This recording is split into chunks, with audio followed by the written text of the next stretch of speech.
build that RPI and that strike the schedule up, and all the Valley does is going to eat into it.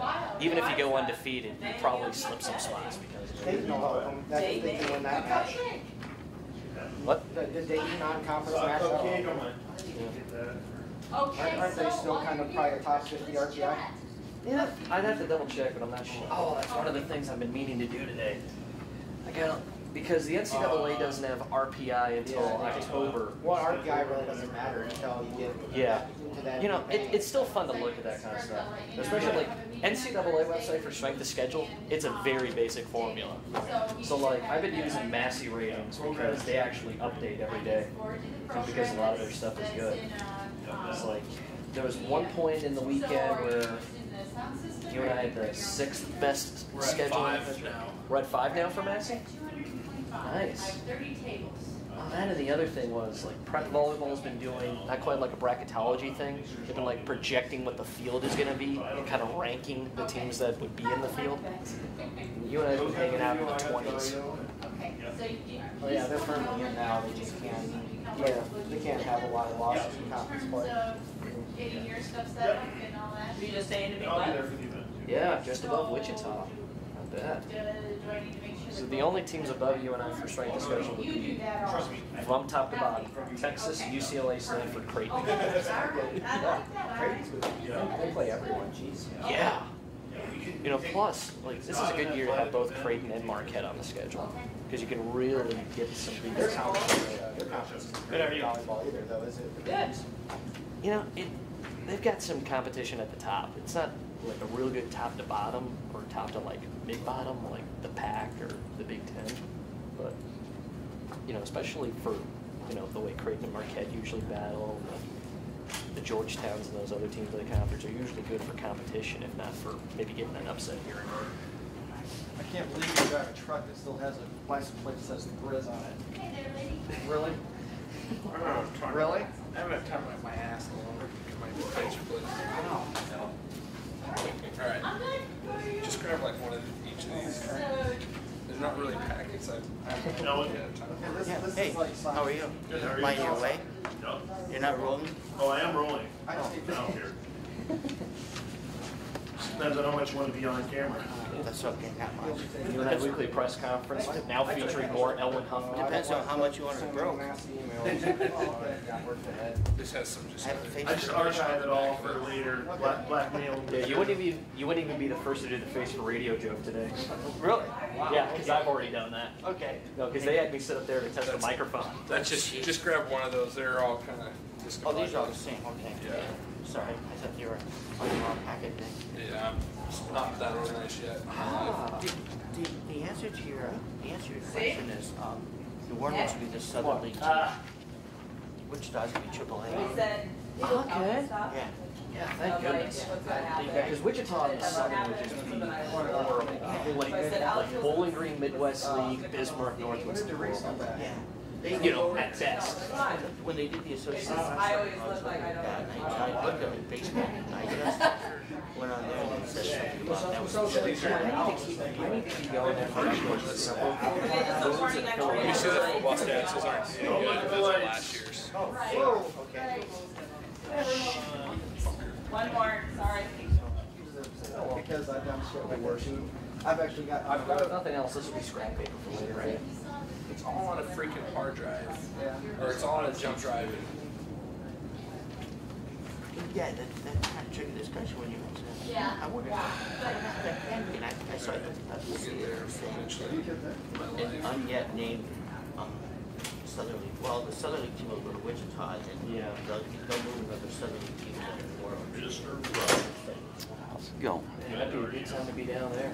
Yeah, We can go to New Orleans, especially like my team's Jackson. So you figure multiple trips to New Orleans because you have the same division geographically. Got it. Yeah, I think so.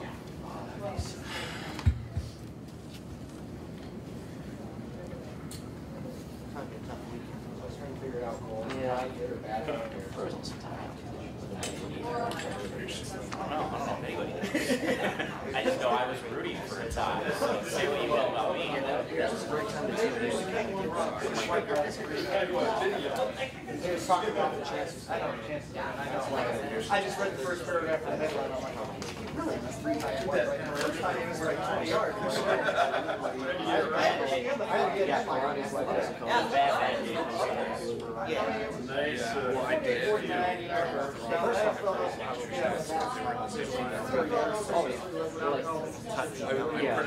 grabbed it. I was like, all right, we're doing good. And then I come down here and I'm like, I'm getting there. I know. All of them have been 6 points, all of them have been working on it. Gotta hang in there. Yeah, well, At this point, I think we're going to go to the regular cash. Plus, you still have a Marquette opportunity. yeah. You can go whenever. I would go for a draw, or might as well go a little bit of fake. Probably just try to take the strengths off. Yeah. All right, welcome to the weekly presser. We're gonna start off with volleyball.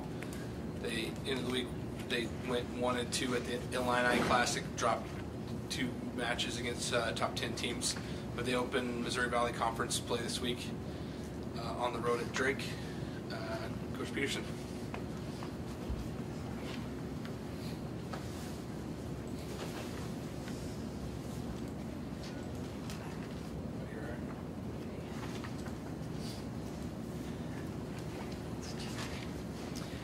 Well, we're coming off a weekend where we're 1-2, and I guess the best way I could describe the weekend is probably a little bit of a roller coaster. I thought the match against Lipscomb was probably one of our best matches, if not the best match that we've played all season. So it was a very exciting start to what we knew was going to be a very tough tournament. I thought offensively it was one of our best in terms of our attack percentage, in terms of getting a lot of different people involved in the offense. So that was a huge positive. I thought we served tough, and that's an area that I continue to talk about up here. So just overall a really good match. I think the next 2 matches were a little tough for us. Illinois, we started off a little bit slow. But I think one of the positives of the weekend is I thought that we came back and did a really nice job in the next 2 sets after set 1 was pretty tough for us. And, you know, there's a reason why Creighton and Illinois are ranked 8 and 10, 2 very strong physical teams. But for us to be able to come back against Illinois on their home court, I thought was a real positive for our team. We had a chance in both of the sets 2 and 3. I think we lost 25-23 maybe in the second set. And then that third set, if we could have eliminated one of the runs that they got on, I thought we had an opportunity to finish that set and win that set as well. So some huge positives. I think offensively we struggled. Part of that is what Illinois does on the defensive side. But there are a lot of factors that I think on our side we could have controlled a little bit better. Passing, we struggled, and against a team like Illinois, when they're big and physical like that, you have to be able to have multiple options instead of one. And then on the other side of that, I thought we served really well. The exact game plan that we wanted got Illinois out of system a lot, but they have one of the best setters in the country, and it is amazing to watch her put up hittable balls in situations where I don't know how she's doing it. And so that put a lot of stress on our defense. They were still really effective out of system, and so that kind of negated our serving game that we were doing really well in. And then we played Creighton on Saturday, and that was a tough one for us. I think if you look at it, it was probably one of our poorest performances as a team so far this year, and it was one of those matches where we never really got anything going. I felt like Creighton had control of the match from start to finish. We had a few plays that were just really high level, really long rallies, but unfortunately I think we ended up on the losing end of all those rallies, and I think that might have affected us a little bit as well. And it was really unfortunate because I think that we have had a really good non-conference schedule. We're 6 and 6. We put our team through a lot in terms of challenges, and you know, we always talk about September being very long and grueling, and I think our kids handled things very well throughout the non-conference season. And also we had some opportunities to really grow and develop, and also identify areas that we want to continue to work to get better at. So it was a little bit unfortunate to end that run with the match we had against Creighton, but you know, it's an opportunity for us to bounce back and turn around and get a good start to the conference season. It will be a tough conference season. A lot of teams are going out and doing a lot of things during this non-conference part, which is really great to see. We're really fired up about that.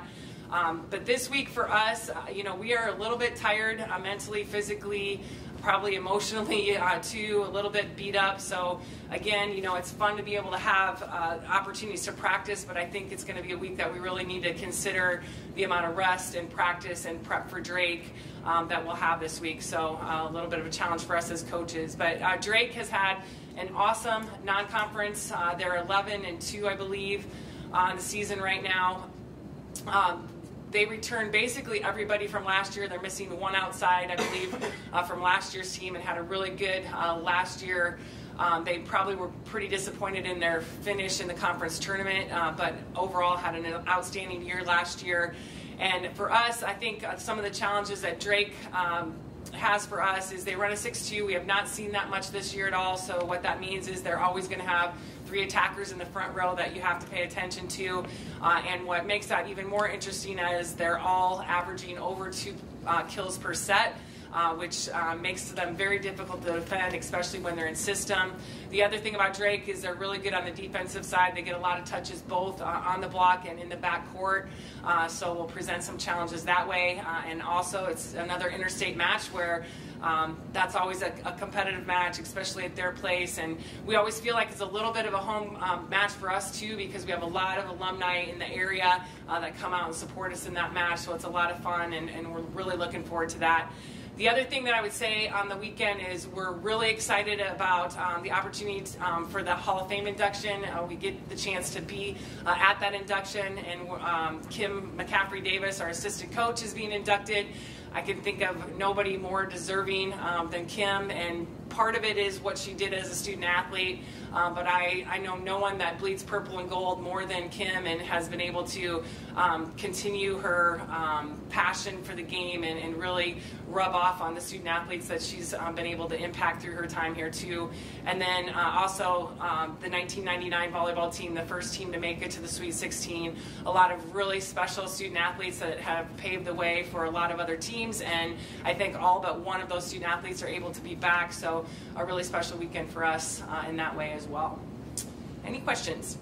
Over the first few weeks of the season, what have you seen out of Rachel Coop kind of growing in that center position and trying to direct a more balanced offense moving forward? I think Rachel has done a great job of getting more comfortable with different things. I think, unfortunately, this weekend we were really out of system a lot, which doesn't allow her to have a lot of choices. But she is really doing a good job of involving people that I would say we're forcing to get comfortable. Some of our younger positions, she's putting them in good situations, so allowing them to have the opportunity to be successful. So that takes a real balance. You have to decide real quickly if that person should get the set or not. So I think she's done a really good job of that. I also think we've talked about this a couple times, but being able to push Piper in non-perfect situations. She was doing a little bit of that with Kate this weekend as well, and I thought that was a real positive, because that's something we were going to want Kate to get more comfortable with, and I thought they actually had a really good connection this weekend. I thought Kate was one of the bright spots of our weekend. I thought she had a great couple matches there, so it's great to see Rachel being more comfortable in pushing those situations, and then just doing a few different things. The first few weeks we were running a lot of the same plays, but Rachel's getting a lot more comfortable trying to branch off and do some different things. Bobby, from a team standpoint, I know you want to make strides in different areas, but is there one area of improvement that you want to see the most of to be able to compete better in conference play? Yeah, and I would say two, actually, that I really, our defense in terms of blocking needs to be better.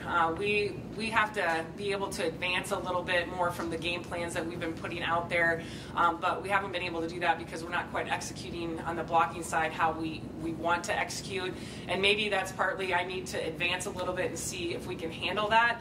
But I think just the overall part of blocking, it's not just the strategy and the part of it and the game plan part of it, but it's our technique with blocking. That will be an area that we need to probably go backwards a little bit and break down a little bit more, go back to some of the things we were doing in preseason to get a little bit more technically strong in the blocking part with some of our players, because you can do all the right game plans, but if you're not technically putting over a good block, it's really kind of worthless. So it just puts a lot of stress on our backcourt where we're not putting up big blocks in the right position, and we're not going to be the biggest, hugest physical blocking team, but we can do a better job of putting up good solid blocks to take away some areas of the court for us. I don't look for us to be that team that's going to stuff block a lot of teams, but we need to be doing a better job of funneling the ball where we need it to go. And then offensively, I think just being able to continue to get better at getting more people involved and also getting more out of our defense, out of the offense, so that dig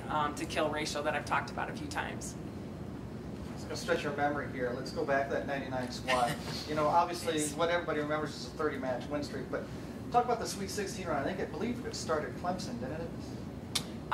Yeah, with Ball State and Indiana, they're 2 matches that Talk we about played. what was most memorable about that Sweet 16 run, you know, starting down in Clemson and I think, going up to Stockton. yeah, the biggest thing is I know there was no expectations for us to do that, and, you know, as that group of kids, you know, you don't tell them something like that, and I think that's one of the coolest things that I remember about that group. Just when you talk about what I epitomize what a Panther is all about, you know, that chip on your shoulder was something to prove. I think that that group was one of the grittiest that we've ever had, and, you know, going into that situation, I remember Shannon Perry. She was one of the grittiest players to ever play the game. Just wasn't having any of what the media was talking about, and, you know, it's hard to remember like exactly what kind of style we played, and it's terrible that I don't remember those kinds of things, but, you know, I just know that they were fighters, and that was a big part of it, and like I said, just a team that definitely wanted to go out there and prove something.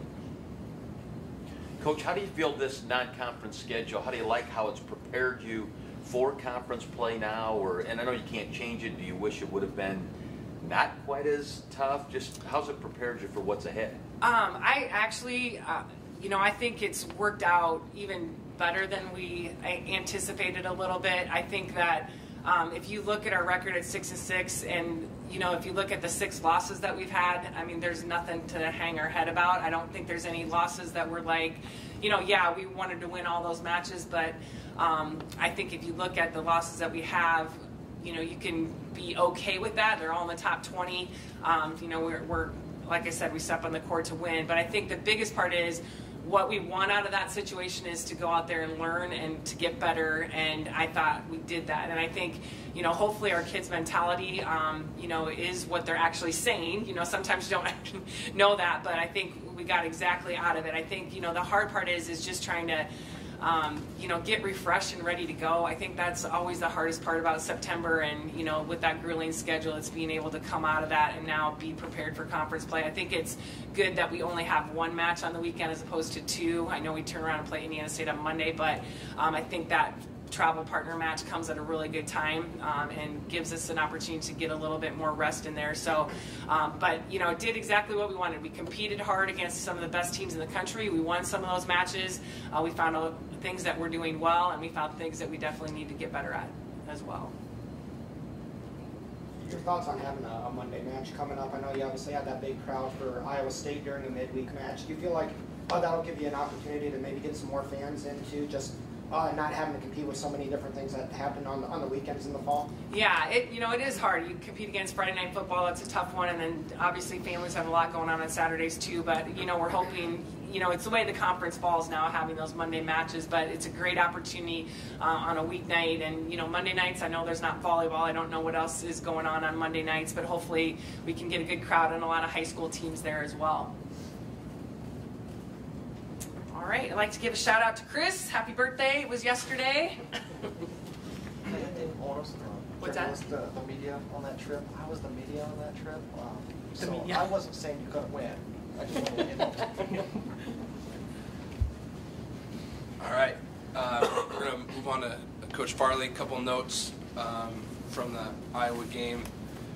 UNI put up the most yards and most points again that Iowa's allowed this year, and also we had the most more tackles for loss and sacks than the other 2 teams combined that they've met. This week in Hampton, they did not play last weekend because of the hurricane. They rescheduled their match, so if you guys had not seen that yet, they've only played 2 games. They canceled their game against Tennessee Tech. So, Coach Farley.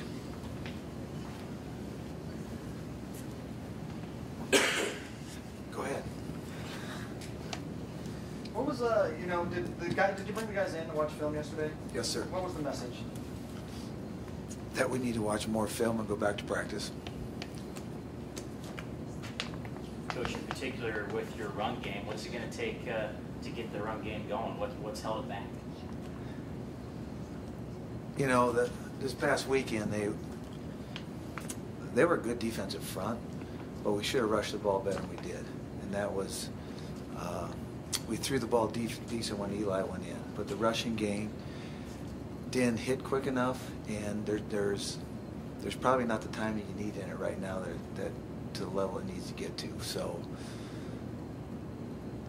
their front was really good, but we still should have moved the ball. As I watched that tape, there was places to make those yards and to be successful in the run game.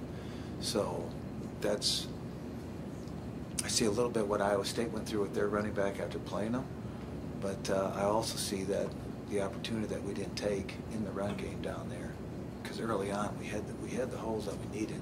You weren't going to get the 15-yard runs, but you were going to get the 3 and the 5-yard runs, and that's what we were after anyway. So that's what we went back to work. Your question, you go back, what do we need to do, and really watch that phase of the game, the run game, and then also, of course, defensively. You guys are on offense.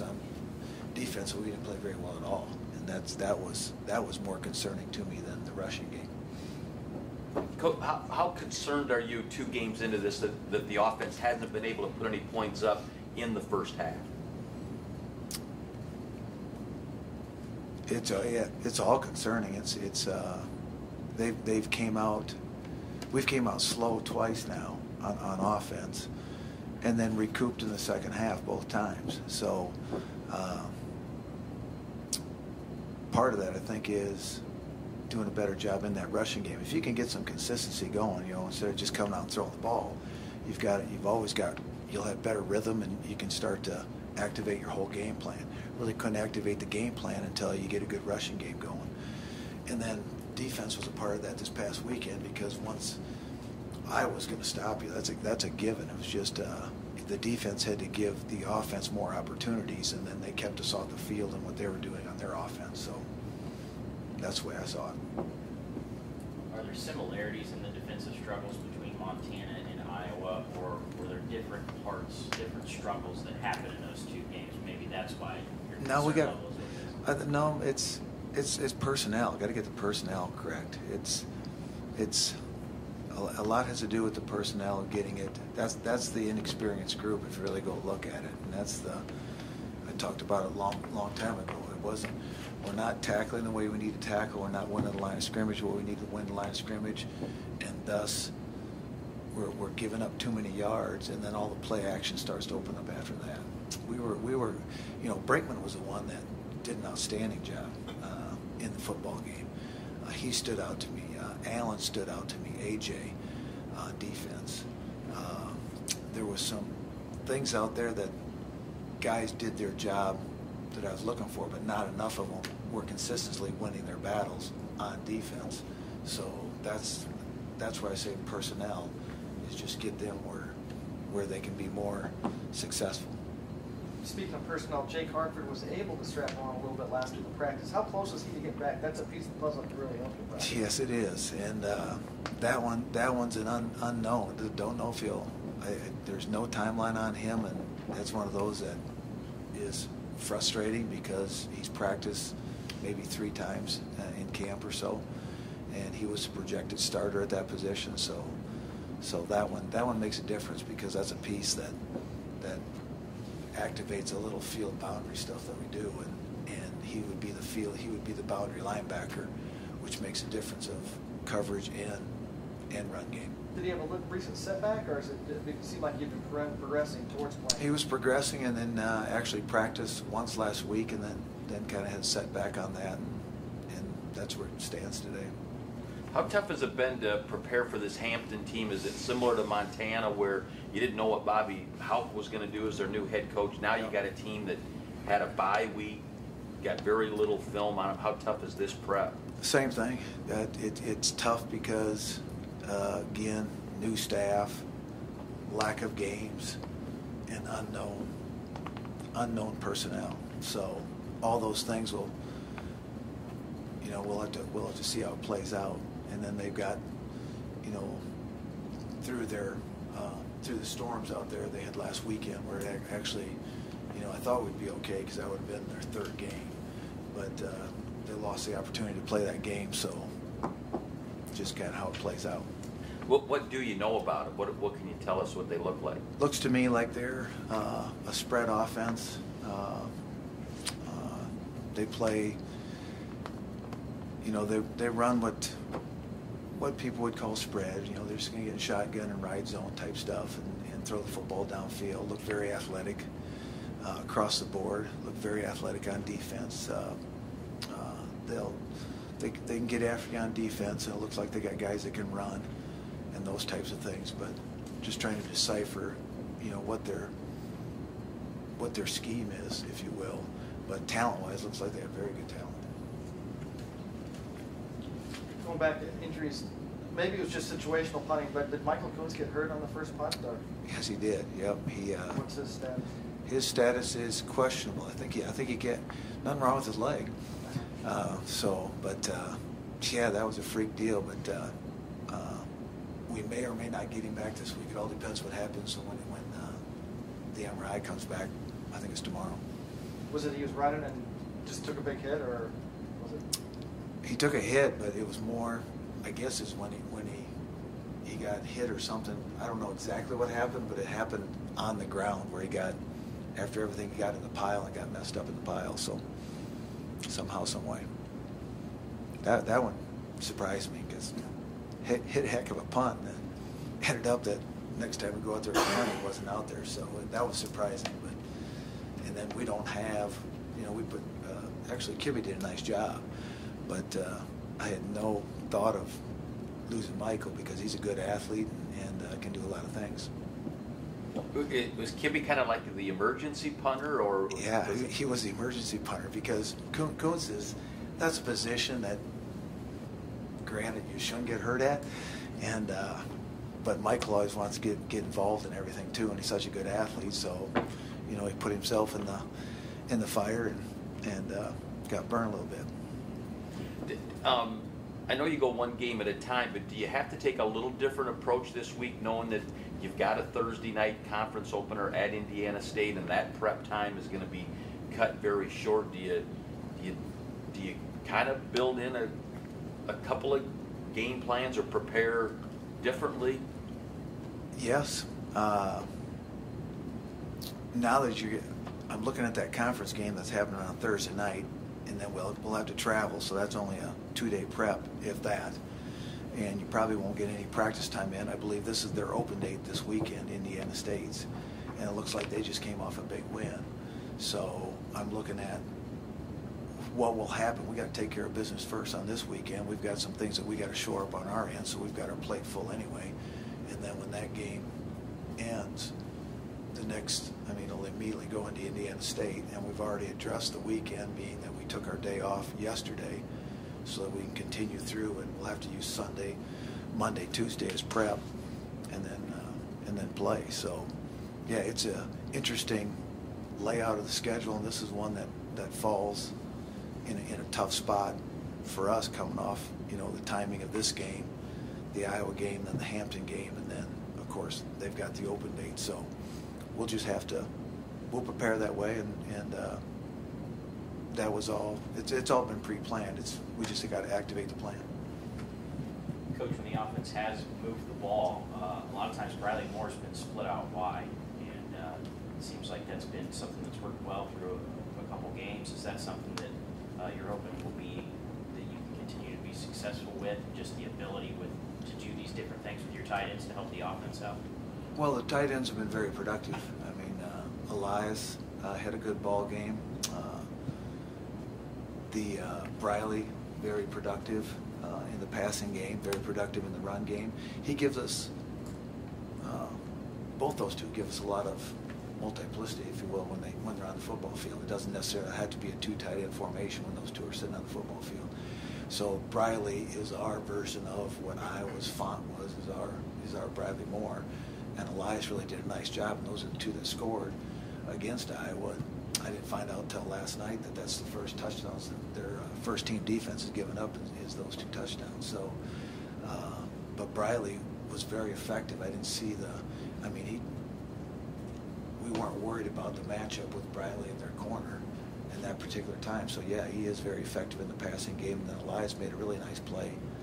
They hit him covered well, but he really made a nice play on the catch and getting his feet down the back of the end zone. So those two are doing what I hoped they would do. That's why that's why we have to get the rushing game solidified, and then I think the quarterback really got cleaned up this weekend with how it played out, and hopefully that'll show some consistency and growth from here on out. Because actually, I thought Eli did a tremendous job. You know, going through what he went through, responded the way you go one way or the other in that type of situation, and my thought is he will be a better quarterback the rest of the season because of going through that, but we'll find out. Anything changed on the status of Aaron Graham? Is it any more likely he'd be back this week? And also, too, Coach, is Marcus Weimiller ready to take a 20-plus carry load if you ask that of him? I don't know if he is. He would tell you he is, but I don't know if he's ready for that. I don't know. Aaron Graham is probably still questionable, along with Jake Hartford. And then Marcus is still, he's not top end. I mean, he's not full speed. I think everybody says visible. He wants to be top end. His mind tells him he's top end, but he's not top end for his quality of play. So that's where he's got to get himself. We have to get him there. Was that the reason why he only really got the first 2 carries and then he really wasn't much way?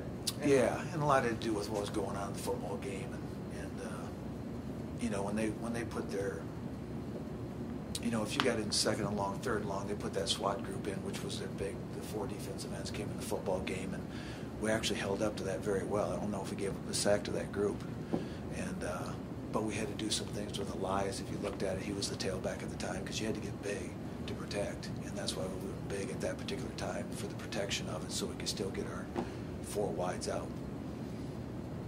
When you speak defense, is it that back 7? Is it not being aggressive enough, or aggressive smart? I guess maybe is what I'm looking for. Or what, pardon me? With the defense, you're not seeing the things you need to see to that back 7. Are they not being maybe aggressive enough, or are maybe indecisive a little bit? No, they're not being tough enough. We're not being tough enough. I mean, we gave up. Until you can hold point at the line of scrimmage, it falls apart, and then you got to be able to tackle in the back end. Basics of football, and we didn't do that the way. That was the biggest disappointment for me in the football game, and that was the phase that we've never had that.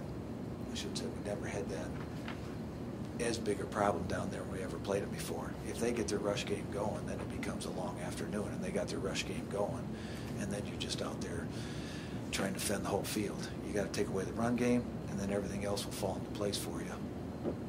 It's worked many times, but when we didn't stop the rush game, no plan can overcome the way they play their game down there, and they did a great job running the football.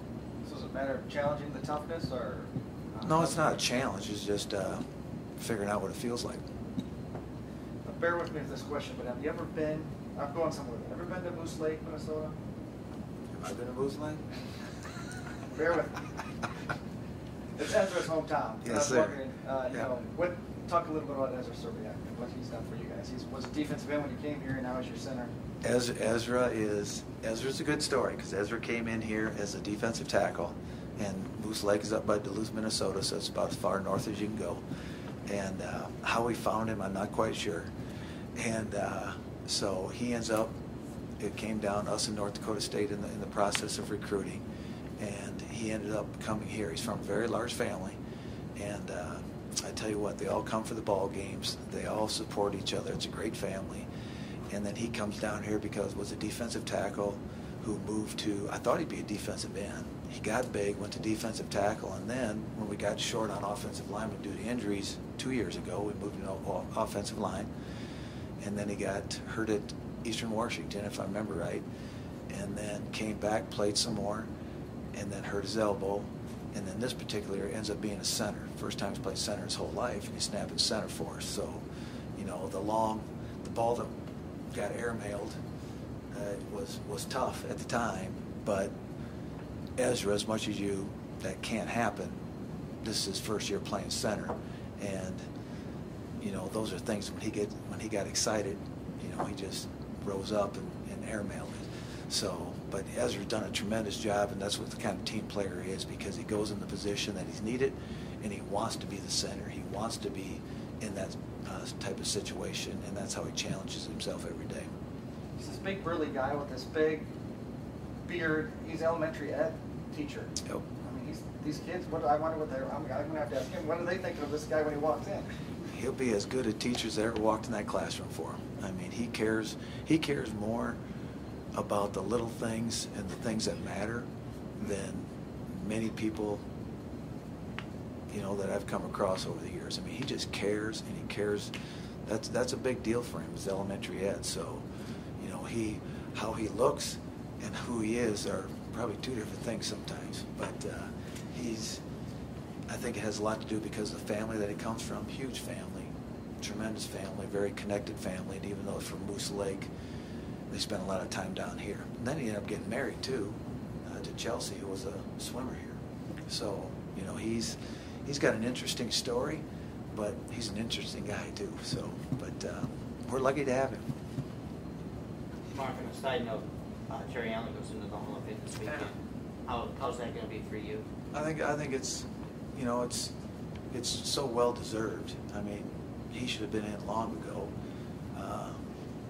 I really thought the people that really made this place, what I remember of it was, first it was Darryl. You know, you can go back to all the years, but the years that I recall was Darryl Mudra came in and really took us to 1AA and really turned the whole culture of UNI football.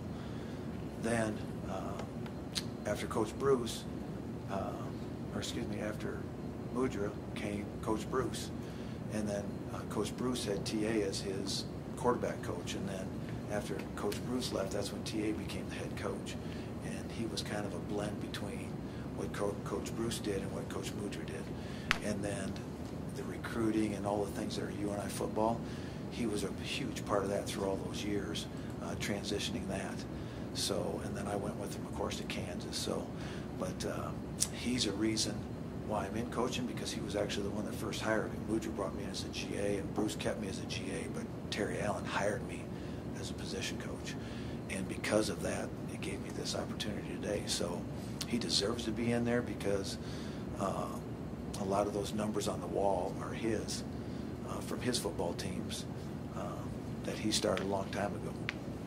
So it's cool. He's well-deserved, and his son's on the football team now. So he's meant a lot to UNI football, and he's meant a lot to the University of Northern Iowa. Your 7 years coaching here, you never lost a conference game at home. Just how tough is that, being a coach yourself now? That's quite a run. That's a huge run. No, we had a huge run. I mean, we had. I think if I remember the other stat is he was never, any game that he was ahead at halftime, never lost. If I remember right, something to that effect. But that league has changed so many times. Right? It was the Gateway, moved. I can't remember what it became next. But you know, that league has changed so many different times, from 4 teams to 6 teams to 8 teams. But no matter what, it was always, at that time, Missouri State was a big battleground. Western Illinois was a big battleground, and we had some huge playoff runs that took us deep into the quarters and semifinals. So what we achieved and what he achieved with all his teams through that time period was really tremendous. You go back and look at it, because UNI football was it became one of the top programs in 1AA during that time period, and solidified that spot gave us the tradition that we have today. You can't buy what we have today, and it was developed, and it was a part of what Terry Allen built through the years that he was here. Anybody else? Thanks. Thanks, Coach.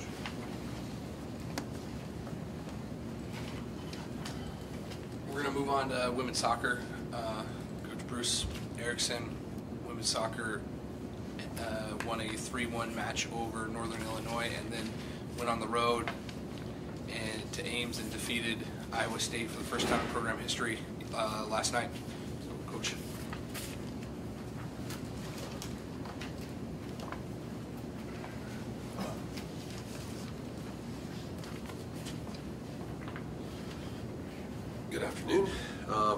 weekend for us. Got back in the win column, got back in the scoring column, which I think was more important to knocking a few goals on Friday night. Starting to get a little bit more healthy, which is always good. Had our leading scorer back from last year. Played a little bit on Friday, played a little bit last night, so we're getting there with trying to integrate some of our injuries back into the lineup, and there have been more so on the attacking end. So hopefully we'll see that benefit us going into NBC play this weekend. So got a big weekend ahead with Loyola coming in and being the perennial favorite and having very good non-conference. Great schedule. Going to be going to be a tough matchup. But I think our girls will be excited. It'll be nice to actually have a week to prepare for one game. Actually, 2 weeks to prepare for 2 games, which will be good. Allow us to get a little healthy and rest some bodies that have had a lot of mileage on them. So excited to get going. Questions? What are some of the things this Loyola team does well on the pitch? They score goals. They score goals. Last year, I think they were, I don't know what it was, had to have been top 5 in the country just in goals scored, and they have most of those players back. They've got a really good freshman who's leading them in scoring. They have their leading scorer from last year who's always dangerous. So I think the nice thing for us is by the time we had played them last year, it was 3rd or 4th conference game, I think, so it was probably our 11th, 12th, 13th game of the year.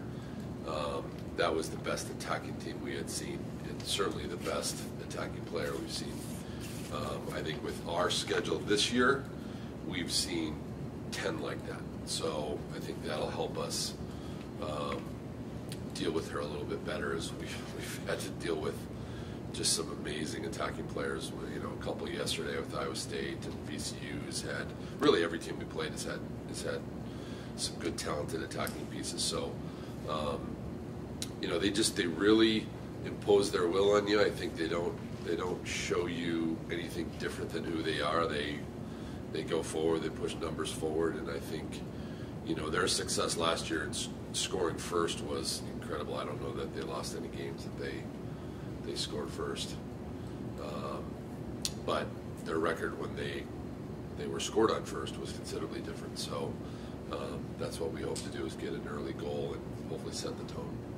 How big was that win yesterday, not only for the team for this season, but for the program, and how did the winning goal happen? I'll start with the goal. Actually, we had some moments where I thought we were pretty good and were better than Iowa State. Early in the second half, we made a couple of adjustments and just started to pressure them. Got a corner kick, scored off a corner kick.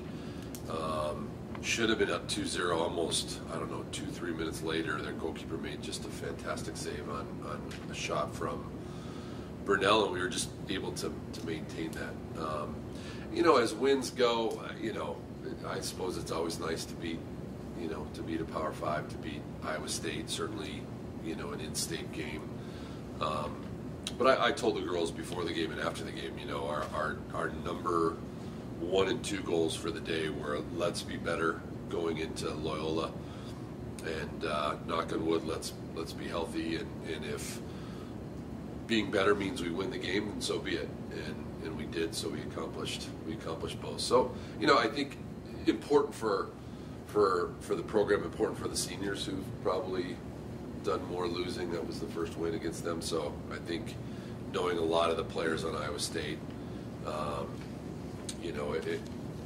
it was big in that regard. For me, we're trying to win every game we can, and I think the games starting next weekend are really what's most important. So. You catch yourself going head-to-head in recruiting with them, with a lot of the same Iowa-type girls? Or? We do, and I think it's interesting to have 4 Division I schools and, a Division II and a lot of Division IIIs competing for really very few players. There are, Iowa is, for soccer, is fairly spread out between, a little bit obviously in our area, the Quad Cities, Iowa City, Des Moines, and then, in some ways Council Bluffs. And so, the numbers, the quantity is improved in the state, and so has the quality, but there's not enough players to, have 4 Division I teams build their programs around it. So you've got to be able to find kids you can develop. And I think, to be honest, I think maybe Northern Iowa might be one of the best at doing that. I mean, there's a lot of kids that started for us yesterday that, they didn't travel or play their first couple of years, and they were, they were recruited based on potential. So, that's what we've got to find, is we've got to find those kids that we can develop in hopes that, we can continue to have a lot of quality Iowa kids. Jordan coming in as a transfer, what have you seen out of her and what she's been able to bring to your offense? Well, she's due to score. I mean, she's got a couple this year. She's got the game winner. She's just a physical. She's a physical forward that I think, what's interesting in just comparing her to somebody like Burnell. Burnell's your fast forward that just causes problems just by, always being around and always being in the right position. I think Jordan spent a lot of time on the ground. She's a little bit all over the place in a good way, and she just puts herself in positions to get opportunities, and she's really, really underrated in the air. And so her to score a goal on a corner kick with her feet was different, just because she's probably one of her best options when the ball's served in the air. So she's been due. She's scored a couple big goals, obviously 2 game winners now, and we're hoping.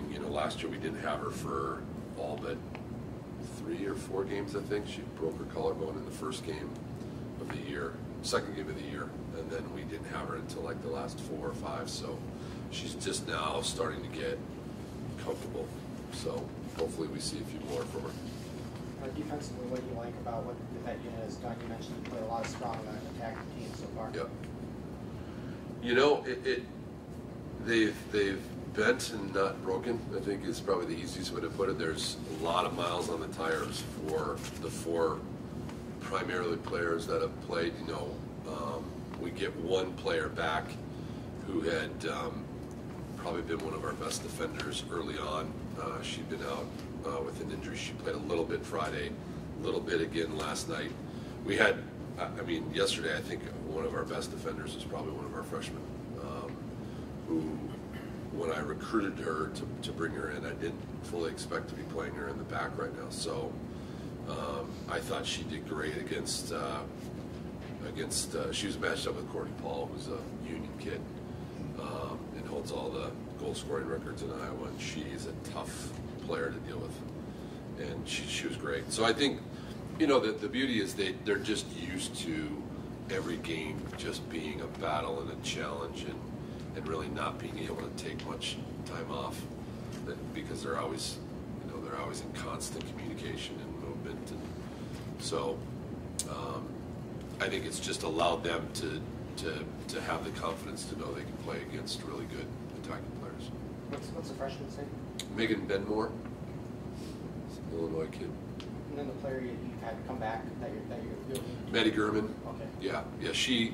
We needed a little bit of help with the heat, playing on turf yesterday. That always throws a wrinkle into the game for both sides. It's a little bit of a war of attrition you have to manage with not being able to come out and go back in the first half. Your second half is a little bit more stoppage with trying to just keep players from not having to play 90 minutes in that, because that's a challenge. And so both teams, I thought, Sunday games after playing on Friday usually aren't very good in terms of quality, and I thought the game yesterday, probably because of the rivalry and just the two teams,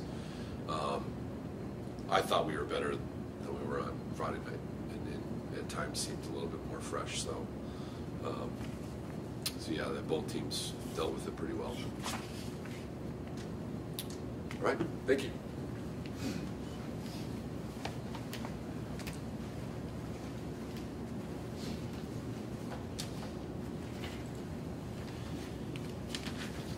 We're gonna move on to cross country. Coach Dave Paulson, coming off of the Bradley Invitational, Intercollegiate Invitational. The women's team won the event, and the men took second. Pretty stellar results for the cross country team. Coach.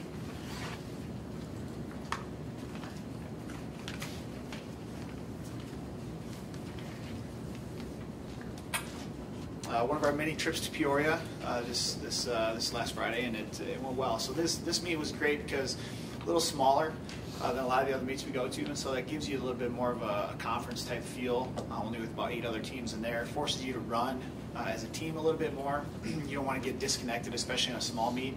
If you find yourself on an island, it's really tough. In bigger meets, if you get disconnected from your team, you usually have a lot of other people to run around. These meets force you to kind of really focus on the pack running aspect of the sport, which is what you want to do. And then both teams did pretty well there. Obviously, the women coming away with the win was really nice to see. Our spread between our first and our third was only 13 seconds, and then it got a little bit longer, all the way up to 53 seconds from our first to our fifth runner. And so we will continue to try to work that down a little bit as we get closer to championship time. But we had some new people in there that are doing a really terrific job. Paige Holu was a freshman from Monticello. She was our fifth runner, and has really accelerated the last few weeks just in training, and how she's competing is terrific there. Michaela Cole was our number 1. Gabby Champion was our number 2. They were right within 2 seconds of each other, and then sophomore Gabby Skopek was our third runner. And so really like where we're at there. We had a couple people out just with some little nagging injuries we're trying to get over there, and so I think we'll be a little bit stronger, even a little more depth in that 4th through 6th spot, which is going to be huge for us going forward. The med, Walcott was our number 1 runner there. He placed, I think, in the top 10, looked really good. And then we had 2 guys out this week, both battling a little illness, which is crazy. It's September, you don't think about being sick, but man, you get all these college kids back to campus, it's like a petri dish of some illnesses going on. And so best to hold those guys off and just get them 100%. And so I think, again, we'll have a lot more depth once we get into the next couple meets, and it'll really sure up our 3rd through 5th, 6th spots with a couple more guys in there. But Alex Jackson, senior for us from Fort Dodge, and then freshman Sam McCool did a really good job for us as a freshman, his first 8K. It's always tough to see what that transition is going to be. It's a lot farther than the 5K in high school to go up to the 8,000, and so he's doing a really good job adapting there. And so I really like where both teams are at right now. Pretty healthy for the most part. It was really hot on that day, but the start of the race was about 87 degrees right in there, and so that makes it pretty challenging. I thought our kids did a really good job of being prepared. And so we take this week off, get a good block of training in, then we'll be back up to Minnesota, which this was a small meet last weekend. Next time out up in Minnesota at the GRIAC Invites, you're going to be looking at about 30 teams per gender, and so that'll be one we got to sharpen our elbows and get ready to be a little more physical running there. So any questions regarding cross country? Who are going to be some of the teams up in Minneapolis? Oh, it kind of depends on the year. We see a lot of Big Ten schools up there. Some schools fly in from the West Coast, quite a few. So I think San Francisco's been there in years past. And so it's the same weekend as a big meet up in Wisconsin. And so they host the national championships this year over in Madison. So I know some of the schools that typically go to Minnesota might venture over to Madison just to kind of get a view of the course. But we should know here in the next, by the end of this week, who's all going to be there. But we should see quite a few Power 5 schools and a lot of big-time mid-major programs. So should definitely be a good measuring stick to where we're at. Thinking of a measuring stick on the men's side, Bradley nearly perfect in terms of its finish and its points. How tough is that competition going to be, and how good is it to see them this early in the season? It's good to see them. Anytime you can get around some of the best talent in the conference, it just kind of keeps your athletes on edge as far as seeing where they're at and seeing where we need to be. And so they're a good team. I mean, they've won, I think, 2 or 3 years in a row now. And they had a team last year right on the edge of qualifying for the national championships as an at-large bid, which coming from the Israeli Conference is a tough thing to do. Anytime you can get in the conversation from a non-Power 5 school, that's a tough conversation to get a part of. And so they're doing a good job, building a good program, and so it's always good to see those teams because you can kind of get a feel for where you're at and where you need to head. So. Was this the course that you'll run on for the MVC? No, this one was at Detweiler Park, which is where they host the Illinois State Championships. And so the one we'll run at is at Newman Golf Course in Peoria. So different course, which is good to get a little variation since we're going there a few more times. But the next course we'll see will be the championship course for the conference and for the regional championships at the end of October. All right, go Panthers.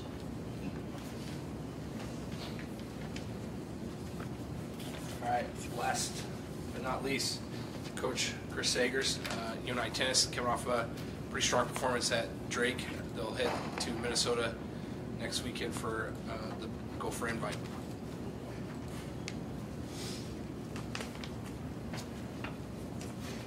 Yeah, thank you. Yeah, we just finished up the Drake Invite in Des Moines, and to recap, it was just very hot. We had 6 indoor and 6 outdoor facilities, so it was either really hot and warm and humid indoors with a little little breeze, or we were outside in a kind of an intense sun. So I was really pleased how our players were able to handle that. You know, first tournament of the year, never know what's going to happen, and held up physically really without any problems. One maybe a slight issue with some illness, dealing with it, but overall handled that very well. So the conditioning, very pleased about it. And then just a recap on playing, just very well, top to bottom. Everyone had some nice singles wins. Very impressed with our newcomers, with 2 freshmen coming in. Don't know what to expect playing them in their first collegiate tournament, and in their flight they finished runner-up in 4th place, so they did very well. Unfortunately, they actually had to play against each other in the semis, which was an interesting battle, because not only teammates, they're roommates here at UNI and their friends. So that went the distance too, about a 2.5, 3-hour match, and Daisy Phillips ended up winning that and going to the championship round. So very pleased with them, how they competed, and Morgan, who got very little playing time last year, got 3rd in her flight. So that was very impressive. And then Regan and Claudia are 2 seniors. Tough opening round losses, but then won all the way through the consolation bracket and tied for first in the consolation bracket, only because again they would have had to play each other, and we just decided not to do that.